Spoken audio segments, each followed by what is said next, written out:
नमस्कार दोस्तों, विजय गुरु YouTube channel में आप सभी का हार्दिक स्वागत है। आज का हमारा वीडियो उन कंपटीशन एग्जाम्स की तैयारी करने वाले विद्यार्थियों के लिए है, जैसे कि बीएसटीसी एग्जामिनेशन 2020।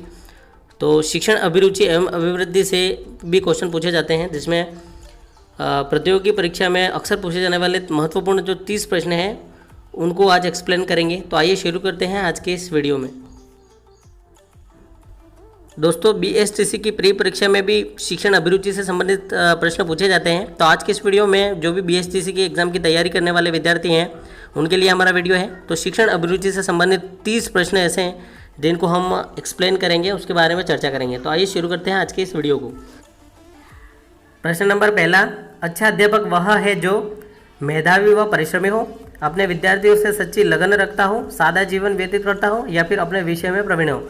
तो इसका सही आंसर आपको मिलेगा अपने विद्यार्थियों से सच्ची लगन रखता हो। दूसरा क्वेश्चन, किंडरगार्टन स्कूल सबसे पहले किस देश में खोले गए थे? इंग्लैंड, इटली, जर्मनी या फिर फ्रांस। इसका सही उत्तर आपको मिलेगा जर्मनी। प्रश्न नंबर 3, शिक्षा के क्षेत्र में सर्वाधिक महत्वपूर्ण तत्व अभिरुचि है, यह विचार किसका था? रूसो का, मारिया मोंटेसरी का, मैकडूगल का या फिर टीपीनन का। तो इसका सही आंसर है डी, टीपीनन। प्रश्न नंबर 4, अभिप्रेरण एक भौतिक अवस्था है, सहज अवस्था है या फिर नैसर्गिक अवस्था है या फिर मनोवैज्ञानिक अवस्था है। तो इसका सही आंसर है डी, मनोवैज्ञानिक अवस्था। प्रश्न नंबर 5,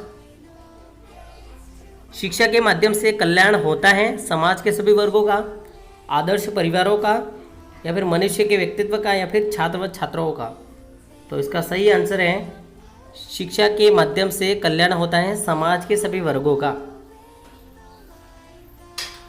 प्रश्न नंबर 6, बच्चों में स्वानुशासन की भावना किस प्रकार पैदा की जा सकती है?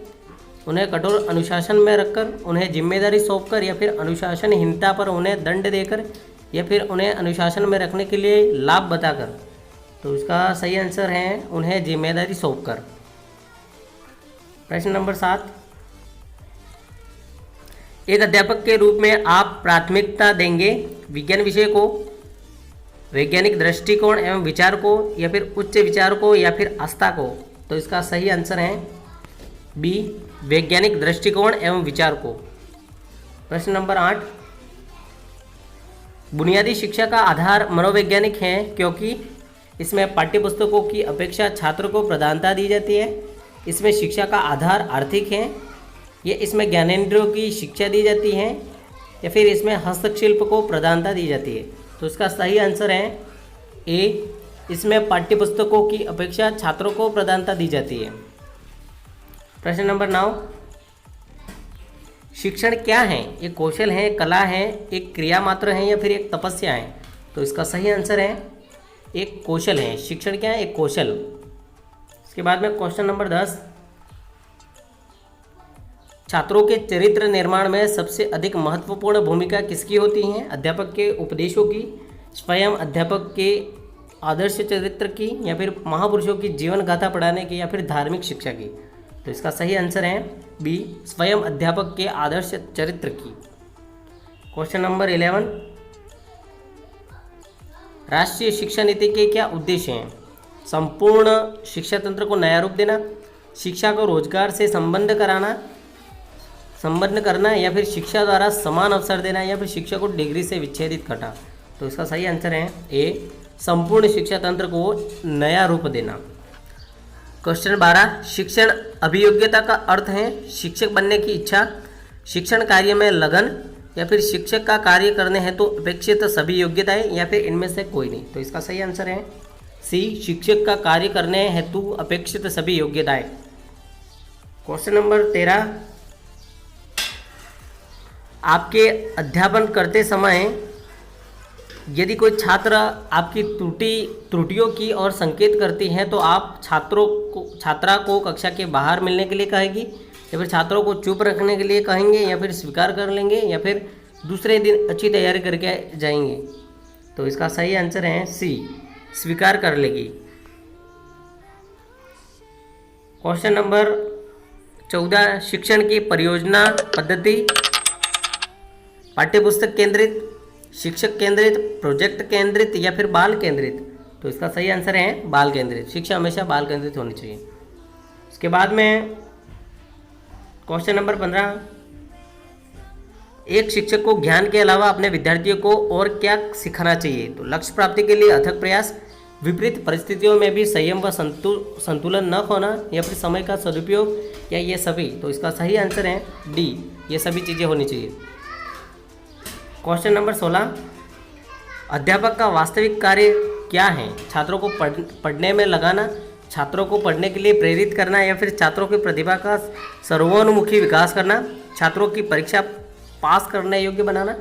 तो इसका सही आंसर है सी, छात्रों की प्रतिभा का सर्वोन्मुखी विकास करना। क्वेश्चन 17,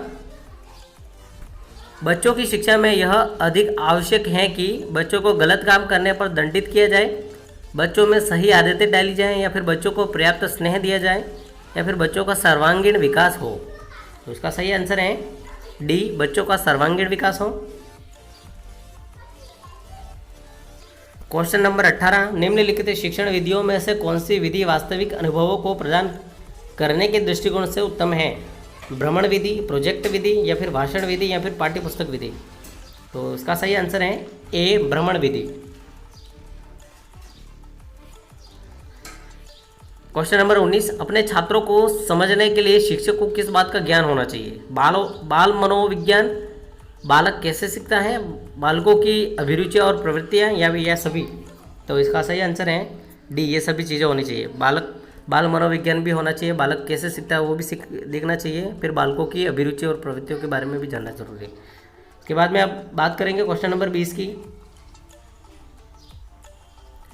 शिक्षकों को राष्ट्रीय भावना विकास हेतु क्या कदम उठाना चाहिए? राष्ट्रीय भाषा का अधिकाधिक उपयोग करना चाहिए, विद्यालय में ऐसे कार्यक्रमों का आयोजन करना चाहिए जिससे छात्रों में राष्ट्रीय भावना जागे, या फिर राष्ट्रीयता के विरोधी तत्वों का दमन करना चाहिए, या फिर पूरे राष्ट्र के लिए एक ही जैसी विषय वस्तु की वकालत करनी चाहिए। तो इसका सही आंसर है बी, विद्यालय में ऐसे कार्यक्रम का आयोजन करना चाहिए जिससे छात्रों में राष्ट्रीय भावना जागे। क्वेश्चन नंबर 21, पाठ्यक्रम निर्माण में किस बात को मुख्य रूप से ध्यान में रखना चाहिए? शिक्षा के उद्देश्य को, छात्रों की आवश्यकताओं, रुचियों एवं योग्यताओं को, या फिर शिक्षण अनुसंधानों को, या फिर ए और बी दोनों। तो उसका सही उत्तर है ए और बी। ए मतलब शिक्षा के उद्देश्य को और बी है छात्रों की आवश्यकताओं, रुचियों एवं योग्यताओं को। क्वेश्चन नंबर 22, छात्रों में मौखिक अभिव्यक्ति को विकसित करने का तरीका है? परिचर्चाओं का आयोजन, भाषण प्रतियोगिता का आयोजन, या अंतराक्षी का आयोजन, या फिर ये सभी। तो इसका सही आंसर है डी, सभी। यानी छात्रों को अगर मौखिक अभिव्यक्ति में अगर सफल बनाना है तो परिचर्चाएं भी करवानी चाहिए, भाषण प्रतियोगिता भी करवाना चाहिए और अंतराक्षी भी करवानी चाहिए, जिससे कि बच्चों के मन में जो झिझक है वो कम हो जाए और बच्चा बोलने लग जाए और उसकी मौखिक प्रवृत्ति विकसित हो जाए। क्वेश्चन नंबर 23, छात्रों को गृह कार्य दिया जाए वह पढ़ाए गए पाठ पर आधारित होना चाहिए, पहले पढ़े गए पाठ पर आधारित ज्ञान को पढ़ाने वाला होना चाहिए, या फिर पूर्व ज्ञान पर आधारित और उसे दोहराने वाला होना चाहिए। तो इसका सही आंसर है ए, पढ़ाए गए पाठ पर आधारित होना चाहिए। क्वेश्चन नंबर 24, शिक्षक राष्ट्र का निर्माता है, इस कथन पर आपकी क्या प्रतिक्रिया है? यह एक आदर्श वाक्य है, या फिर भ्रष्ट नेता के आगे शिक्षक की कुछ नहीं चल पाती, या फिर यह वास्तविकता है क्योंकि शिशु ही आगे चलकर राष्ट्र में सक्रिय भूमिका निभाते हैं, या फिर इनमें से कोई नहीं। तो इसका सही आंसर है सी, यह वास्तविकता है क्योंकि शिशु ही आगे चलकर राष्ट्र में सक्रिय भूमिका निभाते हैं, राष्ट्र निर्माण का कार्य करते हैं।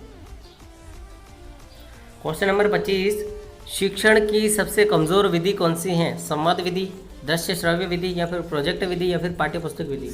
तो इसका सही आंसर है डी, पाठ्यपुस्तक विधि। क्वेश्चन नंबर 26, विद्यालय में पर्यावरण शिक्षा से आपका अभिप्राय है? छात्रों में पर्यावरण का ज्ञान हो जाए, पर्यावरण को दूषित होने से बचाया जा सकता है, या फिर छात्रों का मनोरंजन हो, या फिर छात्रों पर अतिरिक्त बोझ डालना। तो इसका सही आंसर है बी, पर्यावरण को दूषित होने से बचाया जा सके, इसलिए विद्यालय में पर्यावरण शिक्षा होनी ज़रूरी है। क्वेश्चन नंबर 27, प्रौढ़ शिक्षा किन व्यक्तियों के अधिकार में होनी चाहिए? सरकार के हाथ में, शिक्षित व्यक्तियों के हाथ में, या फिर गैर सरकारी समितियों के हाथ में, या फिर उपरोक्त सभी के हाथ में?